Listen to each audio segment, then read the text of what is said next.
Hi, Hi, how you doing? good. I will introduce us so people know who we are. I'm Darcy Hubbard. I am the executive director of Fairfax CASA, and I have my good friend Neil Schlussel here with me. I joined CASA in 2014, and luckily I had Neil, who had been with CASA since 2002. Correct. Yeah, it's been 19 years you've been with us. Neil is one of three men over in the organization that I nicknamed my three wise men, who I looked to a lot when I first started and who provided an incredible amount of support to me and were very welcoming and kind. And I consider Neil a good friend. He is probably one of the smartest people I've ever met. And he has traveled at this point pretty much every continent. Yes, all 7. All 7 continents. You name a country, Neil has probably stepped foot in it. Well, not quite. I've only hit 58 or 59, but I've been Only in all 50 states. Okay, well, that's impressive too. So we're just going to have a little conversation today here. So you've been here since 2002. Do you remember why you became a CASA or how that all came about? Yes, I do. I was getting ready to retire Okay. in a highly technical field. And I was looking around. I said, I can't sit home and watch soaps. I just can't do that. So I started looking around for various things that I thought would be of interest to me. I saw an advertisement, and I don't remember where, but I saw an advertisement for CASA, and I said, this looks interesting. It's different than what I've been doing. And I went for the interview and talked to him a little bit. And of course, I hadn't retired yet. And I said, this is interesting. As soon as I retire, I'll apply. And I did. I just didn't think with the kind of work that I did that I had the time to devote to it properly. And so I really needed to wait to retire. So you say the kind of work that you did was your background in social services or child welfare? Not at all. I was an outer space analyst by trade. I've been working 21 years in the military, and then as a Beltway ended contractor for Science Applications International Corporation for another 18. And it was a highly technical field. I worked a lot with the intelligence world. In fact, as I was in intelligence at Defense Intelligence Agency when I returned to the Air Force, doing long-range estimates on the Soviets. So it was a very involved field, and I had to learn a lot, and this was something totally different. And I thought that, hey, this is something I might be able to do, and turned out I have. So we obviously trained you. We give a lot of training. Not coming from any type of child welfare field or from a legal place, did you feel like after you went through training and after you started, did you feel like you were prepared for the work that we asked you to do? Yes, I did. And training then was a lot different than what it is today. Sure. Yeah, I thought they trained me adequately, and the supervisors that were there at the time, helped me with my first cases and stuff like that to make sure I was doing things properly. And I could always call them up and talk to them and say, what about this? What about that? And they were very, very supportive of the kind of things I was doing. And it turned out I liked it. I like doing this kind of work. I felt like I was saving one child, or in some cases, multiple children at a time, depending on the particular case. And I've continued with it. And I felt that my technical and intelligence background helped tremendously, because I was able to find a lot of information out that the supervisors at the time said, how did you ever get that? That sounds like Neil. That sounds about right. All right, so I have a question for you. I looked this up, so I know the answer. Do you know how many kids you've served? 14, 15, maybe 16, somewhere along there. More? 19? I have no clue then. You've been assigned to and served 31 kids from 16 families. Oh, wow. That's a lot. Yeah. And do you know how long your longest case ran for? About 4 years, as I recall, somewhere along there. Yep. It's incredible. 31 kids. It's a lot of kids. Yep. Do you have any 31 kids, 16 families? Is there anything, and obviously no names, you know that because you're very good at the confidentiality piece, but is there anything that stands out? Is there anything that, you know, a moment in a case or something specific that you kind of, I don't know, carry with you or that stands out from everything? Yeah, there is. There's one. It was one of my earlier cases, not one of my latest, but it was with an 8-year-old boy, and he had a very traumatic childhood, needless to say. And he was with a therapeutic foster family, and I visited him and all that. And probably after a couple of months with him, when I was getting ready to leave the foster home where he was living, he just ran up to me and hugged me and said, "When are you coming back? When are you coming back?" And it just broke my heart. It really did. And so that really stands out a lot, that, this kid who had had such a hard time, the foster parents had told me that very unemotional and stuff like that. And all of a sudden he just burst out like that. And it was really great. That's awesome. What do you think has been the most rewarding part of this work for you?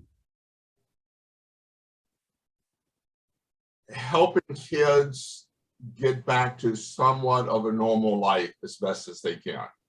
My longest case that I had 4 years, I thought was great. That was a very hard case to work, but it turned out I got invited to graduation of the kid from high school. There was another case that I got invited to their adoption ceremonies. They got adopted by the foster parents they've been with. Things like that just make it so rewarding that, yes, you've succeeded in saving that one child at a time. So I had one of my questions for you is, you said succeeded. How do you define a success? How do you, because I mean, obviously our cases don't always have happy endings. Our cases don't always, I always say we're not here for perfection. We're here to try to make things just a little bit better or hopefully a lot better, but perfection is not our goal. So how do you define a success? From my standpoint, I think defining success is the child not going back into the environment that they were in, and they end up in a better place than they were when they came into the system. And by place, that could mean back with their parents, just that the environment's better. The parents. Correct. Yeah. Correct. The parents could have done everything that the court had ordered, and they've changed their ways and things of that nature, and they don't come back into the system. And have you had cases where kids have gone back to their parents? Yes, and I have. You felt like that was okay? It was a good. Right. It was good. Correct. The parents had done what they needed to do, and it was all working out fine, and everybody understood where they were and what had caused it before, and they were working very hard not to repeat themselves. So you're a busy guy. You have kids, grandkids. You're a great, and by great I mean fantastic grandfather who is intricately involved in your grandkids' lives. I also know that you volunteer with a lot of other really important organizations. You do a lot of work in the community. Why do you stay with CASA? Why have you stayed 19 years with us? I enjoy working with the kids. I enjoy the challenge of different cases, especially when you can make what I could consider success out of them. And it's a good bunch of people to work with. I think the CASA office has been very supportive throughout my career so far. I like helping new CASAs, which I've helped with the training periodically when they ask me to. Yep. It's enjoyable, and is it stressful sometimes? Yes. Is it hard and emotional work? Yes. But I did that in the career I got paid for. So why are you doing something like that? So, like I said earlier, you're probably one of the smartest people I know. So I assume that in every experience that you engage in, you try to learn something. I know you read and you travel the world. What do you think you've learned from being a CASA? What do you think you've learned from doing this work? whole world out there that I was unfamiliar with. Bottom line, that how people can be so cruel to their children and grandchildren, intentionally, is what I think it is. Some of them have mental problems, which is understandable, but some of them that they just the way they are, the way they were brought up, and their parents did it to them, so they do it to their children, which doesn't make it right. And I think that to have a productive society, people that all have some common values. I mean, everybody has different values, of course, but values that help not only themselves, but their community. And that's one of the important things I think that you do. That's why I keep saying is I like saving one child at a time. And more people did that, I think it'd be a better world. I think so. I agree. So, you mentioned you've seen, kind of the worst in people, right? Things that you hadn't been exposed to before. Did you see change in some of those people during the course of their cases? Some not. Sure, of course. And that's why, right? And that's why we have kids end up getting adopted or going to a different guardian or custodian. Right. But do you think our system's not perfect, right? That no child should be raised in a system. No child should be raised in institutions. But it's the system we have, right? So we have to work with what we have. And obviously we're always trying to make it better and we're trying to improve it. But for right now, you and I, this is what we have to deal with because we are not in control top down. Do you think that when CASA gets involved, do you think the system works better? Yeah, because at the CASA, when we get assigned to a case, we stay with it till it gets out of the court system. And with the other people that are involved, of course, the judges can order stuff, but they don't have the resources to go and check to see what people are doing. We do. The parents may or may not want to change. It depends, but they get represented by lawyers. Most of them are court-appointed lawyers. Sometimes they have lawyers. And they don't spend a lot of time with it. From a child standpoint, they get a guardian ad litem. The guardian ad litem usually sticks with it the entire time, but they don't see the child as often as we do. We see the child usually, it's a minimum twice a month, sometimes a lot more than that. And we do other things with the child, which the guardian ad litem won't do. I mean, we just get to know the children, find out what they want. From the social standpoint, the social workers in the county, they get multiple cases, just like the guardian ad litem does. They don't have time. The ones that are the problem cases, the ones that they put their time to. And if there isn't a problem case, it sort of gets shoved down the pipe a little bit. So they don't keep tabs of what's going on. Yep. CASA is really, and they change. These people leave, they go to other jobs, they get new social workers, things like that. So there's no consistency from the child standpoint. We become that consistency, and we become the eyes and ears for the judge, so that we know that when the next court hearing's coming up, we write our reports, which the office makes sure that they're all consistent, format going in and things like that.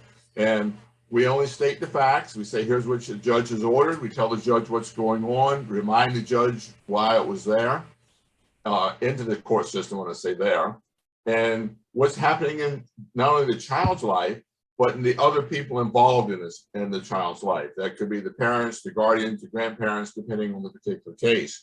And depending on the level of which court hearing we're going, we may or may not make some recommendations to the court for them to consider, along with what the social services people may say or the guardian ad litem may say. Yeah, and you make a great point that the social worker, the guardian ad litem, the court, they're all dealing with multiple cases. Sometimes we've had a guardian ad litem tell us they had 100 cases at one point. So on their day consists of triage, right? They're taking all these cases, they're looking at the most problematic, those go to the top, and the least problematic, like you said, fall to the bottom. But that doesn't mean there's not still problems. It doesn't mean that there's not still stuff that needs to be focused on. And I think the beauty of you and CASA is that typically you guys only work one case at a time. A lot of you, some of you, like you, work more than one case at a time, but typically it's one, maybe two. So you're laser focused on the needs of that family or that child or that sibling group.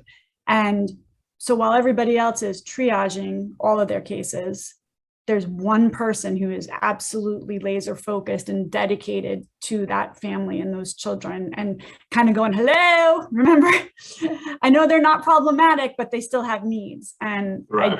I think that is the beauty of CASA, that I think you guys really truly act as a safety net to make sure, and it sounds kind of cliche, but it's so true.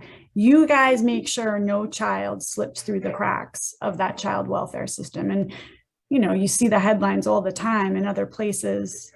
Children, nobody's visited them. They were actually deceased and nobody knew. They had, you know, been starved, like horrible things. And that's what happens when we have an overwhelmed system and we don't have somebody who is just dedicated to these kids. And Yeah, I'd like to point out that, you know, when we get involved, a lot of times the cases do fall down to that, not the one they're triaged right away, but we do have some of those cases where we're involved right up there with the rest of them, trying to make sure that that case is going to hell in a handbasket, for lack of a better term, is, you know, where they're fighting for the kids. Right. And in some of those cases where it is way up here, it's way up here because the CASA has raised the red flag, sounded the alarm, and made everybody else aware of the fact that we need this kid at the top of the list today because this is what's going on in their life. And I know because I was there twice in the last 2 weeks and I've talked to this family every single day, we have a problem. So, you know, you guys often are the ones sounding the bell. I appreciate that. So, you know, you've dedicated over 1,000 hours to CASA in 19 years, well over 1,000 hours. You know, that's casework, but then you also volunteer, like you said, you volunteer to come in and speak to new CASAs. You volunteer for events. You work every year at our Run for the Children. You recruit your family to run the Run for the Children. And one thing that stands out about you, Neil, is that beyond all of the time and energy and the, you're such a good ambassador for the program. You and your family have been incredibly generous with donating gifts to the organization. So not only do you give your time and your energy and put miles on your car and deal with me, you have also donated a good, I mean, a shockingly generous amount of money to the organization. So I guess the question is, why? You already give your time. Why do you also choose CASA to be a beneficiary of your gifts? Multiple reasons for that. One, I think if it's a cause that I believe in, and you give your time, and if you're able, support it, especially in this world where a lot of organizations are not receiving the funds from the governments that they have in the past, the grants, stuff like that. And they rely on donations from various people.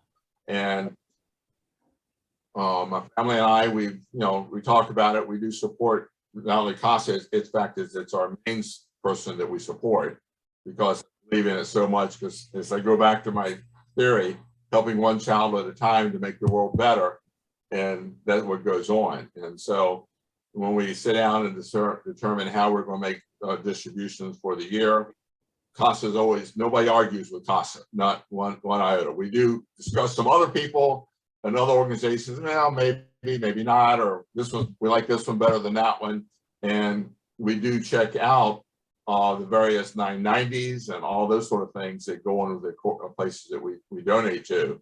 So, and one of the places that we use as one of our main sources is the catalog for philanthropy in the Washington area.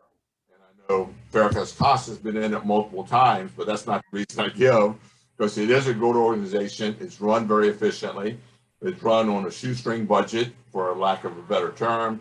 And for me to do my job, I need the support out of the CASA office, of the paid staff. It's there to help not only me, but all the other people. So without this kind of support that I give, and hopefully it will continue to run, and we won't have to shut down and lose this opportunity to help children and families in need. I think a lot of people are really surprised when they learn that we don't get paid by the court, we don't get paid by the county, we don't get paid, no one pays us.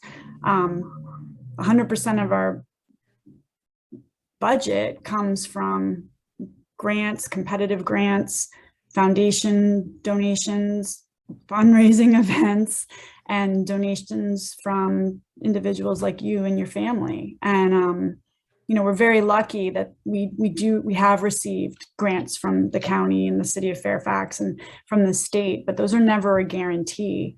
And there's lots of really important organizations that we're competing with to get those funds. So yeah, as we wrap this up, you sit in two seats. You sit as a donor and you sit as a volunteer. So, or you wear two hats.